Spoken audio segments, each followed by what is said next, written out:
प्रणाम। आज जागनी और जागृत आत्मा के विषय में थोड़ी चर्चा करते हैं। शास्त्रों ने इस संसार को एक उलझन रूप माना है। इसमें सभी प्राणी बिना लक्ष्य के उलझ रहे हैं। संसार के सभी प्राणियों में एक यही मनोकांक्षा होती है कि हमें सुख मिले, हमें शांति मिले, हम आनंद को प्राप्त करें। उसी मनोवांछित इच्छा पूर्ति के बदले में जीव अथाह दुख, कष्ट और नाना प्रकार की यातनाओं के आने पर हतोत्साहित हो जाते हैं। वे अंत में भयप्रद दशा को देखकर भयंकर रोदन एवं चित्कार करते हुए अपने पूर्व जीवन को धिक्कारने लगते हैं। इसी भयंकर रोदन दशा का नाम है संसार। ऐसे भयप्रद दशा का निर्मूल तब हो सकता है जब जीव को पूर्व विस्मृत ज्ञान उसके अंतरपट में यथावत स्मरण में आए, अर्थात पूर्व विस्मृत ज्ञान उसके हृदय में यथावत अंकित हो जाए, स्मरण में आ जाए। बस उसी का नाम जागनी है। मानव जीवन अतिशय महत्वपूर्ण है, किंतु इसके महत्व को न समझने से ना समझ लोग इस जीवन को एक भार सा महसूस करते हैं। परंतु हमें ख्याल रखना चाहिए, यह मनुष्य जीवन अन्य जीवों से अनंत गुणा श्रेष्ठ एवं उत्कृष्ट है। जो मनुष्य शारीरिक सुख, शांति और आनंद को अनुभव कर रहे हैं, वह तो केवल एक प्रतिभास मात्र है, वास्तविक नहीं है। उसे वास्तविक सुख नहीं कहा जा सकता, क्योंकि हम जिसको सुख मान रहे हैं वो अनंत समय में दुख में परिवर्तन हो जाता है, दुख में परिणत हो जाता है। इसीलिए जिसका अंत, जिसका लक्ष्य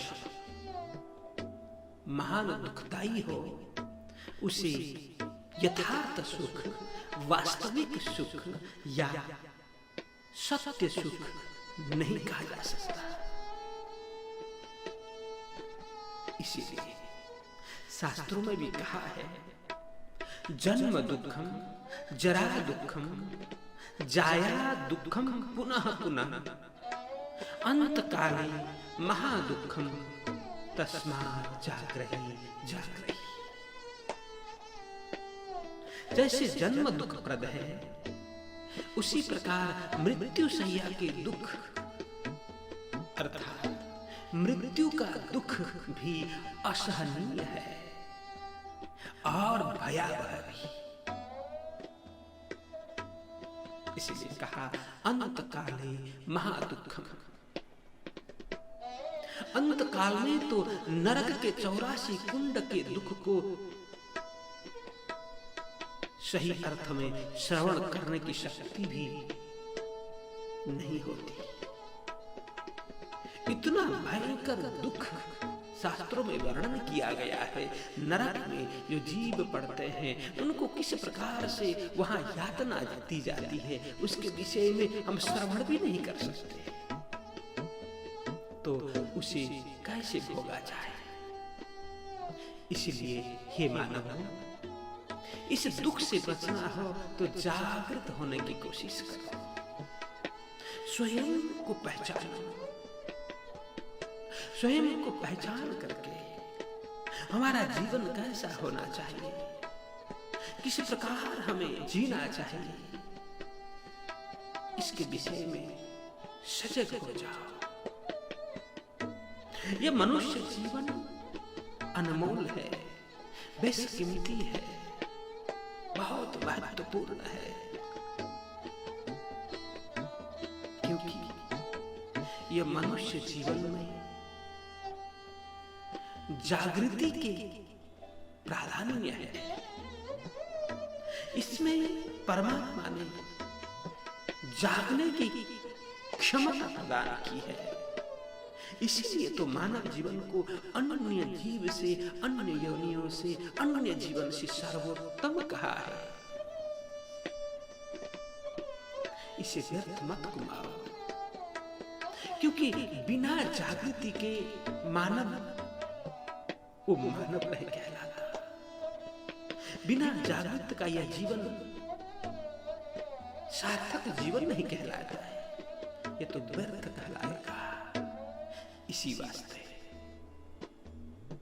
यही संदेश देते हुए महामती स्वामी श्री प्राणनाथ जी महाराज ऐसे भूले भटके आत्माओं को जागृत करने के लिए कहते हैं, सुता होए सो जागियो, जागा बैठा होए, बैठा ठाड़ा होइयो, ठाड़ा पांव भरे आगे सो। मोह अविद्या रूप घोर निद्रा में सोए हुए ही आत्माओं, उठो और जागो। आत्मज्ञान द्वारा स्वयं को जगा लो।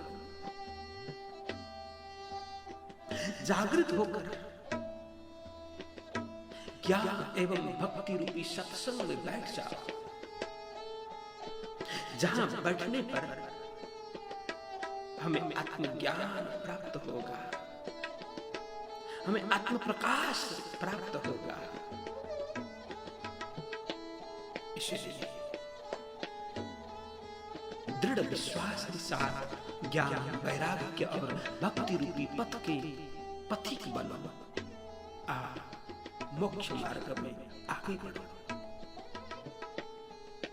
वस्तुतः यह माया के गुण अत्यंत प्रबल एवं लोभायमान है।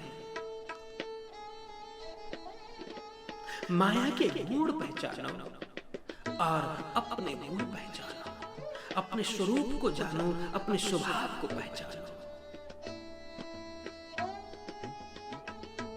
हे आत्माओं, आप लोग परवश होकर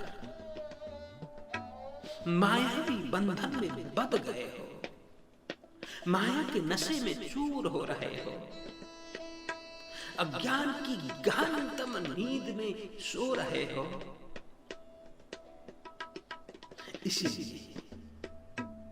इसीलिए ज्ञान हमें रूचता नहीं है, इसीलिए हमें सत्य प्रिय नहीं लगता, क्योंकि हम बीमार हैं ना। माया ने इस तरह से हमें जकड़ लिया है, माया के बंधन में इस तरह से पड़े हुए हैं, हम आत्मरोगी हैं। इसीलिए आत्मज्ञान की बातें प्रारंभ में हमें रुचिकर नहीं लगती।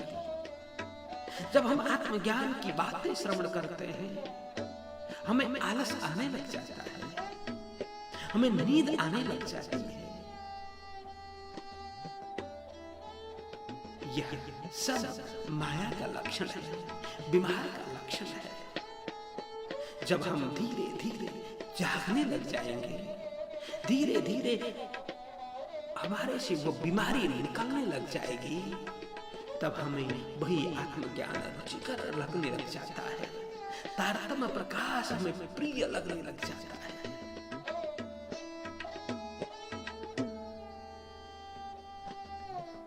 यह माया के बंधन में पड़ना, यह आलस करना, यह अज्ञान के नींद में सोना, यह सुंदर साथ का लक्षण नहीं है, यह ब्रह्म आत्माओं के लक्षण नहीं है, ये तो मायावी जीवों का लक्षण है, माया के गुण है।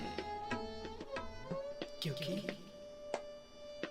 काम क्रोधस्तथा लोभः देहे तिष्ठन्ति तस्करा ज्ञान रत्ना पहराय तस्मात् जागृहि जागृहि। तुम्हारे हृदय रूप भंडार से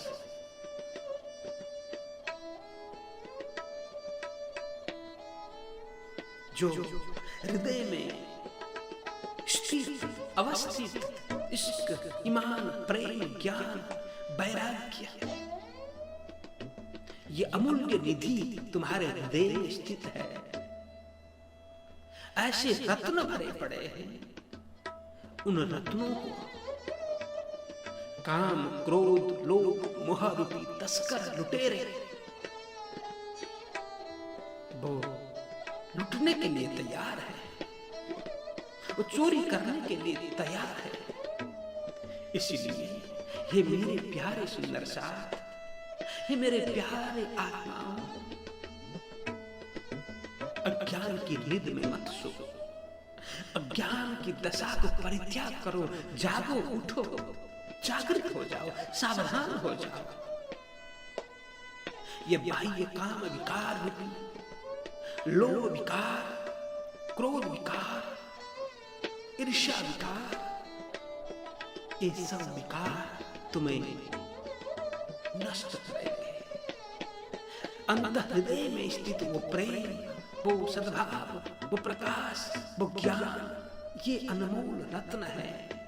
उसको चुरा लेने के लिए ये सब विकार तैयार हैं, ये तस्कर हैं, लुटेरे हैं। बस लुटेरे तो जागृत हो रहे हैं, तुम सो रहे हो, यह कदापि उचित नहीं है। इसीलिए सावधान हो जाओ, उन लुटेरों को भगा दो, उन तस्करों को खदेड़ो। तुम विचार और विवेक पूर्वक अपनी आंतरिक नेत्र खोलो, दृष्टि खोलो, विचार करो।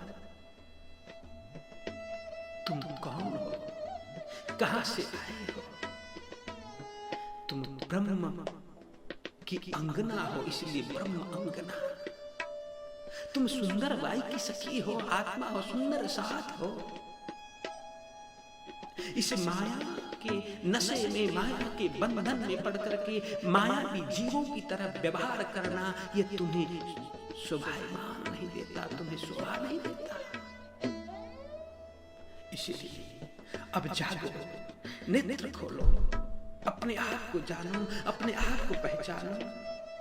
नाना प्रकार के आशाओं और कर्मों की जकड़ में पड़कर अपने अनमोल जीवन को मत गुमाओ, मत गुमाओ। जो ब्रह्म धाम की ब्रह्म आत्माएं हैं, उन और मायावी जीवों के बीच बहुत बड़ा अंतर है। वो अंतर को जानो। उसको जानने की वजह ब्रह्म आत्मा भी जीवों के चलन देखकर उनके साथ में चल रही है। ये ब्रह्म आत्माओं का लक्षण नहीं है, ये सुंदर साथ का लक्षण नहीं है। उनके साथ नहीं चलना चाहिए, उनके साथ में मिल नहीं जाना चाहिए। कहां माया से उत्पन्न जीव और कहां तुम ब्रह्म से संबंध रखने वाली, ब्रह्म धाम में संबंध रखने वाली आत्मा। दोनों का व्यवहार एक जैसा होगा तो इसमें ब्रह्म आत्मा की श्रेष्ठता कहां रही, ब्रह्म की श्रेष्ठता कहां रही? ये माया के जीव तो शून्य से उत्पन्न हुए हैं, उन्हें तो शून्य ही प्यारा लगेगा, अंधकार ही प्यारा लगेगा, संसार ही प्यारा लगेगा, प्रिय लगेगा। लेकिन तुम तो ब्रह्म धाम से आई हो इस खेल देखने के लिए, इसलिए तुम्हें ये खेल प्रिय नहीं लगना चाहिए। तुम्हें तो ब्रह्म धाम का जो प्रेम है, ज्ञान है, प्रकाश है, सत्य है, करुणा है, वही प्रेम होना, उसी में प्रेम होना चाहिए। ये मायावी जीव इस ब्रह्म ज्ञान को नहीं समझ सकते, इसे तारतम्य को नहीं समझ सकते। जब तारतम्य को नहीं समझ सकते, प्रेम को नहीं समझ सकते, तो प्रेम से प्राप्त होने वाले परमात्मा को ये मायावी जीव कैसे समझेंगे? मायावी जीव तो प्रेम को भी ठुकरा देंगे, परमात्मा को भी ठुकरा देंगे, परमधाम को भी ठुकरा देंगे। और तुम भी उसी में लगकर उसी माया के जीव के पीछे पीछे चलते हुए न तुमने प्रेम को जाना, न परमात्मा को जाना, न परमधाम को जाना। यह ब्रह्म आत्माओं का लक्षण नहीं है। ब्रह्म आत्माओं का लक्षण है जागृत होना, और अपना जो प्रेम है वो संसार को बांटना, न कि संसार के पास से वो माया अपनाना नहीं। संसार तो सोता रहेगा, लेकिन ब्रह्म आत्मा जागती रहेगी, जाग करके दूसरों को भी जगाने का प्रयत्न करेगी। प्राणनाथ जी महाराज कहते हैं, जागृत तरफ दुनिया की जोवत सुपना देखत सुपना नींद में, ये तीनों अवस्था जीव में। देखिए कितना स्पष्ट बता दिया। जीव का कोई लक्ष्य ही नहीं होता, बस उनका लक्ष्य तो संसार में रमे रहना, संसार ही उसके लिए सब कुछ है। इस क्षणिक मायावी पदार्थों के संग्रह में ही वो मायावी जीव गौरव समझते हैं। इसी पदार्थ, इसी व्यर्थ पदार्थ के संग्रह में अपना संपूर्ण जीवन व्यतीत कर देते हैं। दिन रात इसी पदार्थ सांसारिक वस्तु को एकत्र करने में, संग्रह करने में लगे रहते हैं। उनका चिंतन भी, रात को सोते हुए भी वही चिंतन करेंगे, स्वप्न में भी उसी का संग्रह करने की कोशिश करते रहेंगे। तीनों अवस्था में ही उनका इसी में उदय होता है, इसी में लय होता है। अर्थात ये जागते हैं इसी सांसारिक वस्तु की कल्पना करते हुए, और सोते हैं इसी की कल्पना करते हुए।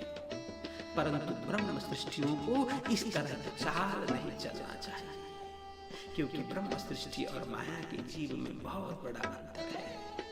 ब्रह्म सृष्टियों के विषय में, सुंदर सार के विषयों में कहा है, ब्रह्म सृष्टि आई अरस से, जित इंद्रिय शुद्ध अंग, छोड़ माही बाहर इष्ट, अंतर पर आत्मा धनी संग। जिसका लक्ष्य ही प्रेम हो, जिसका लक्ष्य ही परमात्मा हो, जिसका लक्ष्य ही अक्षर से भी परे अक्षर, अक्षरातीत पूर्ण ब्रह्म परमात्मा श्री कृष्ण हो, अक्षरात परत पर, जो दिव्य अक्षरातीत धाम से आए हुए हैं, वो जितेंद्रिय और शुद्ध निर्मल अंग वाले हैं। ब्रह्मात्मा, ब्रह्म सृष्टि सुंदर साथ, उनकी दृष्टि 14 लोक के अंदर नहीं अटकेगी, 14 लोक में वो नहीं भटकेगी। उनकी अंतर दृष्टि तो अक्षरातीत परमात्मा के चरणों में हमेशा बंधी रहती है। उनकी दृष्टि परमात्मा के पावन चरणों में टिकी रहती है।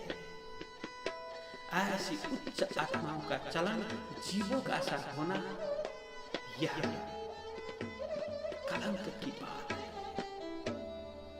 इसीलिए जो कोई ब्रह्म आत्माओं में है, जो कोई सच्चे सुंदर साथ हैं, जिन्होंने अपना नाता परमात्मा के साथ में जोड़ लिया है, वो जागने की कोशिश करें, सजग होने की कोशिश करें, अज्ञान की अवस्था का परित्याग करें, क्योंकि हमारे पास हमें जगाने के लिए तारतम्य रूपी सूर्य का उदय हो चुका है। सुंदर चाचा जी, यह सुंदर अवसर जो हमें प्राप्त हुआ है, यह मनुष्य जीवन, उसमें भी सद्गुरु जी की कृपा, उसमें तारतम्य को प्राप्त होना, यह साधारण बात नहीं है।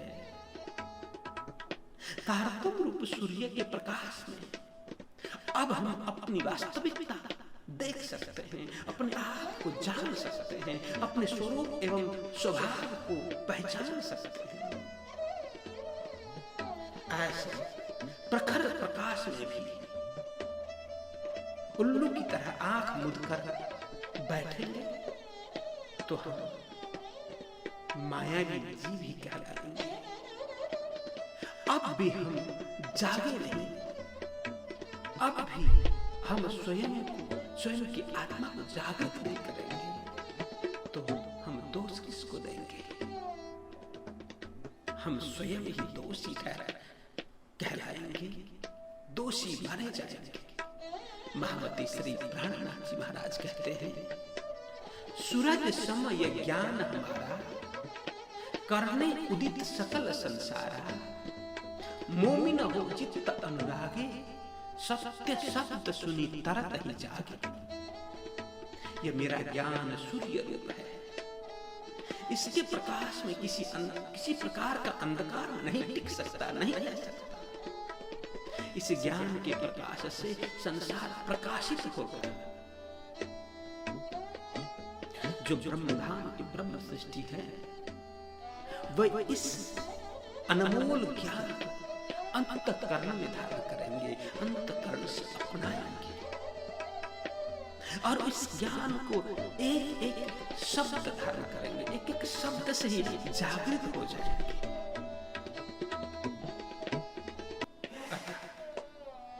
अब सांसारिक अहंभाव को छोड़कर निजानंद आचार्य सद्गुरु श्री देवचंद्र जी महाराज एवं महामती स्वामी श्री प्राणनाथ जी महाराज द्वारा प्रकाशित इस पुनीत मार्ग का हमें अनुसरण करना चाहिए।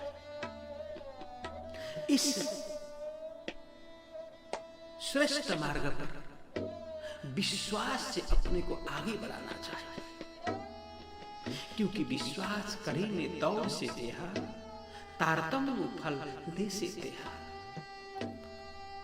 अनन्य तथा दृढ़ विश्वास में ही अपना कल्याण समाया हुआ है। इस प्रकार धर्म मार्ग पर चलते हुए, कल्याण पथ पर चलते हुए अपनी आत्मा की प्रगति पर प्रतिक्षण ध्यान रखना चाहिए कि मेरी आत्मा में कितनी जागृति आई, मैं कितना जागा, परसों से कल कितना जागा था, कल से आज कितना जागा और आज से आने वाले कल में मुझे कितना जगना है। इस विषय में पल पल हमें ध्यान देना चाहिए। जागृत आत्मा का लक्षण बताते हुए महामती श्री प्राणनाथ जी महाराज वाणी में कहते हैं कि जब उठे अंग रूह के, सो तुम जागी जान, आई अर्श अंग लज्जत, तिन पूरी भई पहचान। ब्रह्म ज्ञान, तारतम्य ज्ञान से जब अपनी आत्मा जागृत होगी, तब उस जागृत आत्मा को ब्रह्मधाम परमधाम की लज्जत अर्थात सुख एवं आनंद का अनुभव होने लगेगा। जब उसके अंग अंग में उल्लास छाएगा, उमंग छाएगा, उमंग उमड़ कर आएगा, तब वह उस साक्षात ब्रह्मानंद सुख को लूटने में मस्त रहेगा।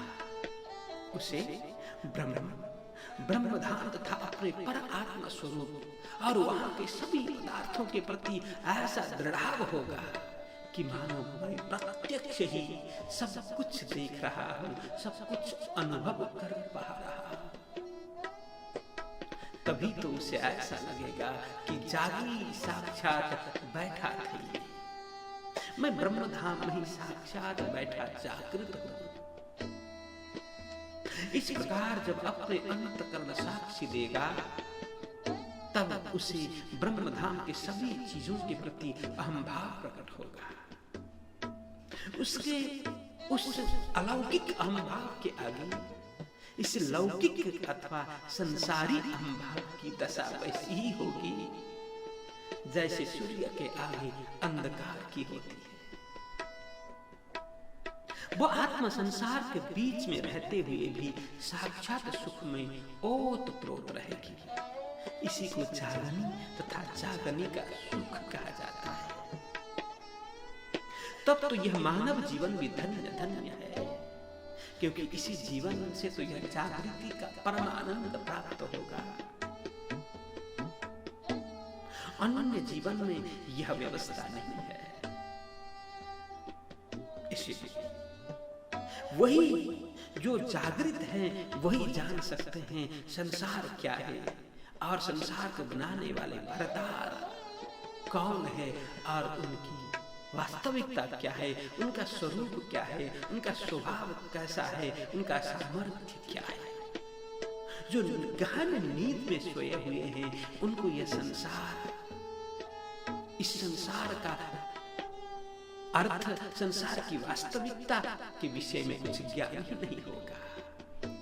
स्वप्निक संसार के मर्म को जानने वाले ज्ञाता ऐसे ही जागृत ब्रह्म आत्मा होंगी। जागृत आत्मा, जागृत सुंदर साथी संसार को मर्म में जानेगी, संसार को बनाने वाले भरतार के मर्मों को भी जानेगी।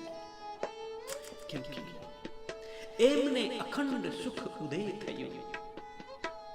किसको? जो जाग गया, जिसने स्वयं को पहचाना, उसके लिए बोल रहे हैं एमने अखंड सुख उदय थयो। अखंड सुख उसे प्राप्त हुआ जो जाग गया। जारे समझिए सुपर्ण मरण। इस स्वप्निक जगत का मर्म, यथार्थता, वास्तविकता जिसने जाना और जगदीश्वर को जाना, जगत को बनाने वाले जगदीश्वर को जिसने जाना, जिसके साथ स्वयं का संबंध कास लिया, संबंध बना लिया, बस उसने सुख ही सुख प्राप्त कर लिया। जागी साक्षात बैठा थे ये त्यारे आगल पूर्ण पार ब्रह्म। जब जगत और जगदीश्वर को जान जाते हैं, समझ जाते हैं, आत्मा एवं परमात्मा के विषय में जान जाते हैं, समझ जाते हैं, तब उसके लिए यह संसार तो असार लगेगा। वो जागृत आत्मा के सम्मुख ही पूर्ण ब्रह्म परमात्मा विराजमान है। बस उनके चरणों में ब्रह्म आत्माएं अपनी दृष्टि लगाए रखेगी और उनके चरण का जो परम सुख है वो अनुभव करती रहेगी इसी संसार में रहते हुए। बस इसी अवस्था का नाम जागनी है, जागृति का सुख है। इसीलिए हम सभी इसके अधिकारी हैं।